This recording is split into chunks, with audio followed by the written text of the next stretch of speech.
आवश्यक सूचना, ये कहानी पूर्ण रूप से काल्पनिक है। इस वीडियो में दिखाए गए सभी पात्र, स्थान, घटनाएं और संवाद केवल मनोरंजन के उद्देश्य से बनाए गए हैं। इस कहानी का किसी भी जीवित या मृत व्यक्ति, वास्तविक घटना, स्थान या धार्मिक मान्यताओं से कोई संबंध नहीं है। ये वीडियो किसी भी प्रकार के अंधविश्वास, डर या कुरीतियों को बढ़ावा देने के लिए नहीं है। इसका उद्देश्य केवल मनोरंजन और एक भावनात्मक संदेश देना है। कृपया इसे केवल एक काल्पनिक कहानी के रूप में देखें। दोस्तों, आज की कहानी एक डरावनी कब्र।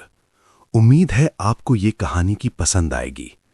अक्सर जब भी मैं अपनी स्कूल बस से स्कूल जाता था, हमारी बस बच्चों को लेकर एक पुराने जंगल के रास्ते से गुजरती थी।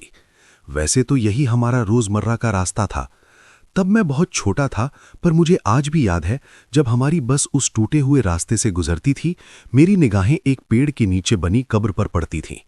मैं हमेशा उस कब्र को देखकर सोचता कि ये कब्र किसकी होगी, पर कभी जान नहीं पाता।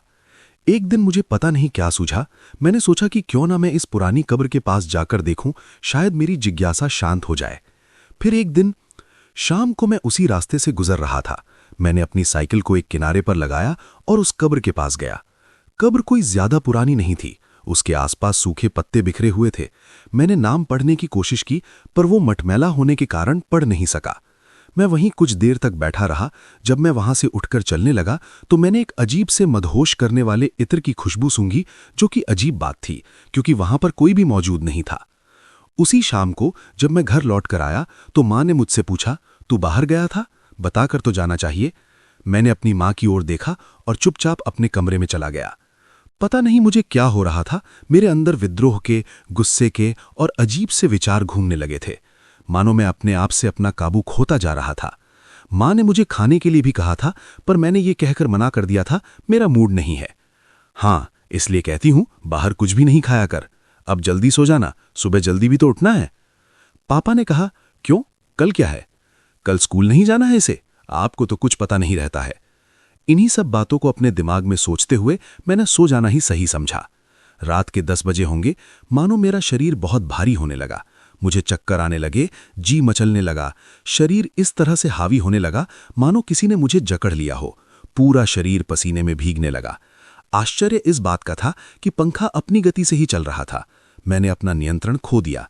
मैं बेकाबू सा होने लगा। मेरे अंदर इतनी भी ताकत नहीं रही कि मैं अपनी मदद के लिए घर में किसी को आवाज तक लगा पाऊं।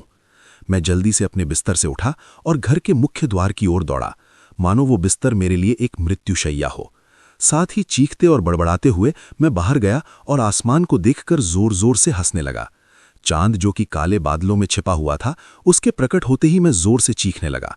मेरी चीख इतनी भयानक और डरावनी थी, इसकी गूंज से मेरे घर वाले बाहर आए। बाहर आते हुए उन्होंने मुझे आवाज लगाई, जय, ये सब क्या है? तू इतनी रात को यहाँ क्या कर रहा है? मैं अपना आपा खो चुका था। मैंने बड़ी बड़ी आंखों से अपनी माँ की ओर देखा। ये पहली बार था कि मैंने उनके साथ इस तरह का व्यवहार किया। जल्द ही पिताजी बाहर आए। उन्होंने मेरी ओर देखा और पूछा, जफर, तू यहाँ क्या कर रहा है? मेरी माँ को यह सब कुछ बड़ा अजीब लग रहा था। वे किसी भी जफर नाम से परिचित नहीं थीं। मैंने पिताजी की आंखों में देखा और पूछा, तू जानता है मुझे?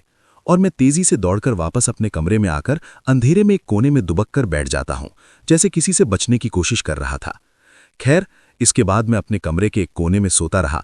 जब मैंने बाहर जाने के लिए अपने कमरे के दरवाजे को खोलने की कोशिश की तो पाया कि वो बाहर से बंद था।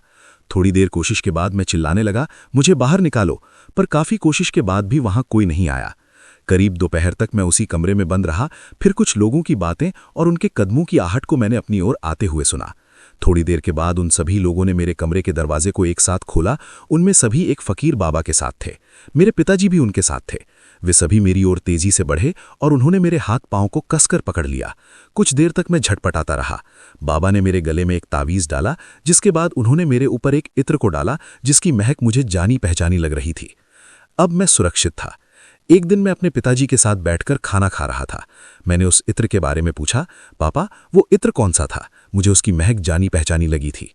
पहले तो वे कुछ बताना नहीं चाहते थे, पर उन्होंने कहा, जय, बात यह है कि जफर नाम का एक लड़का था।